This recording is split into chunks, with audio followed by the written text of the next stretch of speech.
হ্যাঁ মা। কিরে আব্বা, কেমন আছোস? আছি মা, আলহামদুলিল্লাহ ভালো আছি।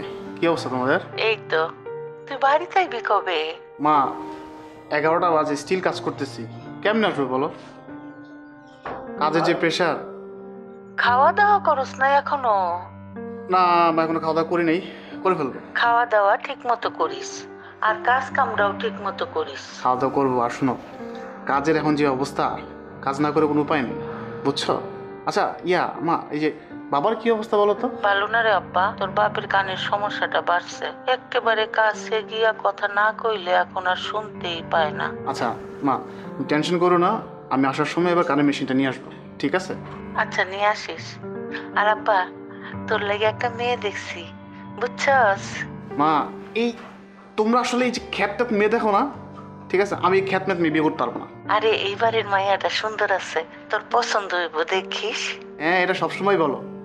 আচ্ছা শোনো, ঠিক আছে, আমি আমি রাখি এখন, ঠিক আছে? আমি পরে কথা বলবো না, হ্যাঁ? আমি কাজ করতেছি। খাওয়া দাওয়া করিস ঠিক মতো। হ্যাঁ হ্যাঁ হ্যাঁ হ্যাঁ হ্যাঁ, ঠিক আছে, অবশ্যই। ঠিক আছে, রাখি মা। আচ্ছা।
একটা মেয়ে কখন একটা ছেলে সম্বন্ধে এত খবর রাখে?